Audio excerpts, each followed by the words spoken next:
Hey guys, it's Sebastian from AskSebby, and today we are going to look at credit limit decreases that we're seeing with American Express and what we're likely to see moving forwards. One big favor before we dive into all of this is to give this a thumbs up. It doesn't cost you anything at all. It really helps with that algorithm, and if you really like the channel, consider subscribing. In this video, we're going to talk about why we're likely to see more of this with American Express, given how they're positioned, what we're seeing right now, what you can do about it, and also risks with doing different moves. If you're someone who doesn't want a financial review, then you might want to watch that end part.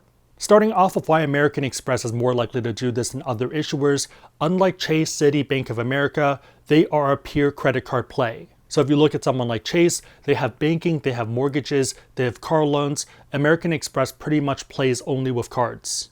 Pulling up some data for Q1, we can see that they make almost $6.1 billion from their banking divisions, 1.1 for mortgages, so home lending, and then 5.9 for cards as well as auto loans. While we're still on Chase's financials, you can see that they're worried about losses because they've increased their provision for losses from credit to $5.7 billion.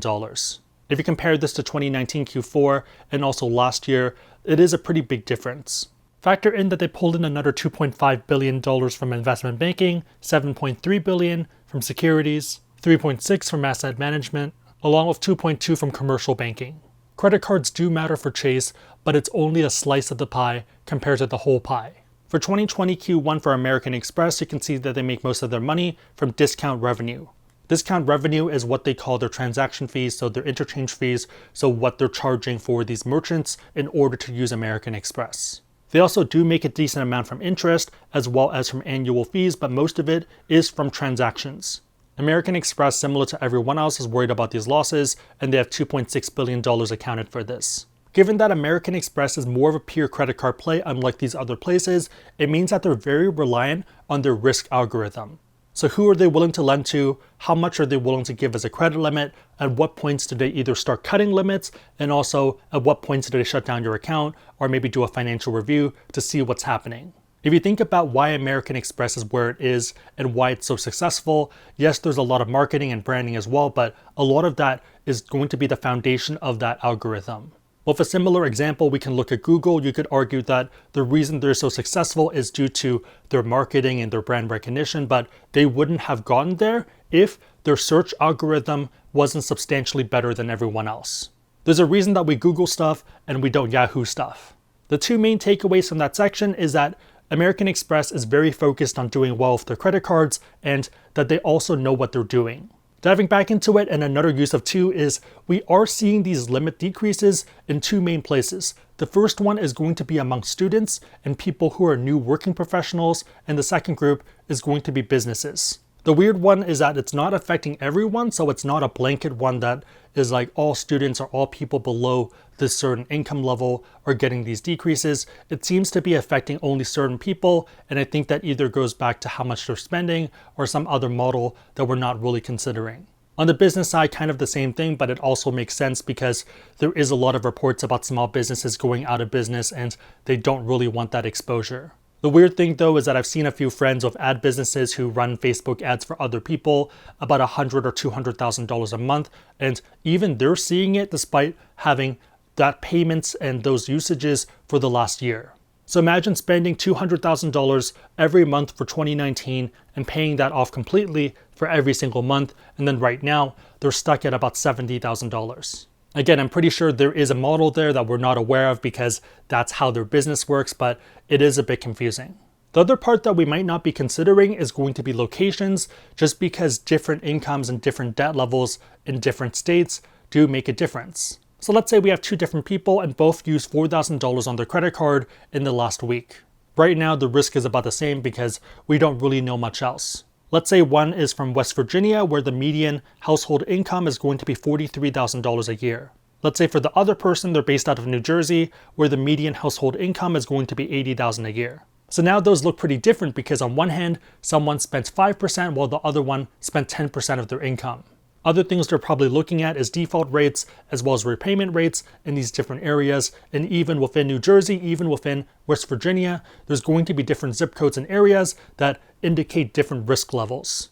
So the big question is, what can you do about this? And also, what are the risks of doing different things?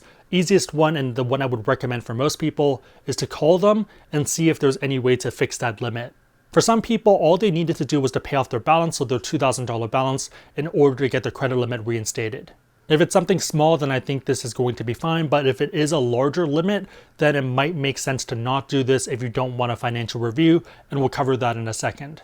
Number 2 is going to be paying off your card first, and then seeing if it changes by itself. This can also lead back to number 1, where you call them and you're like, hey, I paid off my cards, why don't I have the limit that I previously did?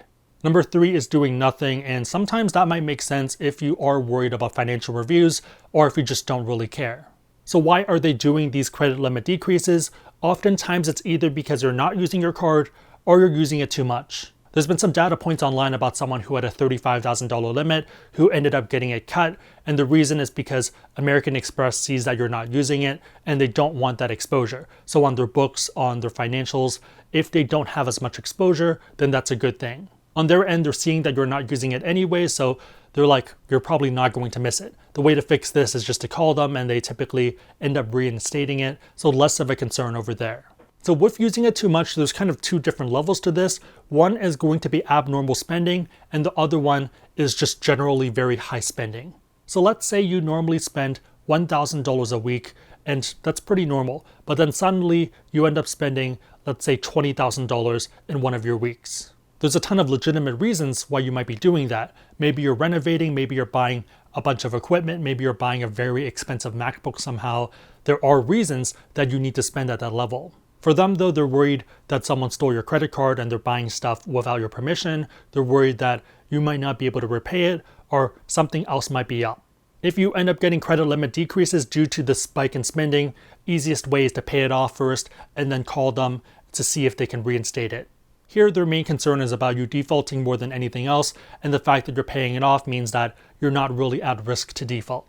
I do agree that it sucks though, and it's pretty annoying. The final one is going to be if you are someone who just generally spends a lot of money all the time. This tends to be the businesses, and there's not really any way around this. I just recommend calling and seeing what happens. The reason for this is because I do know someone who ended up calling, explaining their circumstances, that they're an ad business, and they still ended up being like, nope, we're not increasing your limits. That one really sucks, and I think for that one, it's just related to total exposure more than anything else. So even though you have a history of paying that off, even though you're very consistent about that level of spend, they just don't want that exposure. A lot of this might be a general policy because they are seeing more of these small businesses shut down. Quick reminder is that small businesses and corporate are going to be different categories. So corporate, they really want to keep happy. This is going to be those bigger businesses. Small businesses can be 1 to 10 people ones. It can be a flower shop. It can be a consulting business. It can be a sole prop. So there's a lot of different things in that small business category, and they're probably less focused on keeping you happy. Obviously not ideal, but I think it makes sense. I would probably be more focused on making sure someone like McDonald's is happy compared to Sebby. The final big risk here is going to be a financial review. So I did hear this from 2 different data points. One, calling in and asking for their credit limits to be reinstated, and the other person who had their credit limits decreased, but then who asked for a credit limit increase. So reinstated versus a new increase. Both of these are going to be on the personal end, and there are a few ways to mitigate this, but one thing to be aware of is that sometimes people do give me data points, but there are some underlying things that they're not mentioning. I've had people tell me that I should go expose Chase because they shut down their account, and then after a bunch of other questions and additional information, I find out that they were shut down because they didn't pay off their credit card. So don't be too scared, there might be something going on in the background, but if you are someone that does push for that reinstatement of the credit limit, be aware that there might be a risk of a financial review. The way to mitigate this is to pay off that card before you call in for that reinstatement, just to look a bit less risky, and also to have your ducks in line. So if you get a financial review, you don't mind submitting your documents. I know a bunch of people who don't feel comfortable giving their tax information, but if you get it, if you get that financial review, you are pretty much choosing to share that tax information or to get shut down.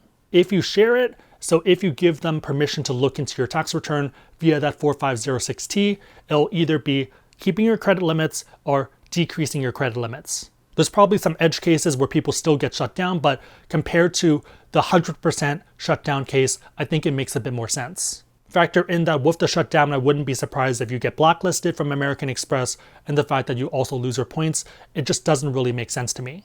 And again, if you want to avoid this, then just don't ask for your credit limit back. You should be fine, just have that lower limit and just eat it for now. You can always apply for other cards in the future and just get your limit back that way. My question for you guys is, what are your thoughts on this? Do you think American Express will keep expanding this? Do you see other issuers doing the same thing? Do you have any other tips for people who've gone through this process? Let me and the community know in the comments down below. If you liked the video, give it a thumbs up. It really helps us out. If you know anyone else who'd benefit from what we just talked about, share this with them.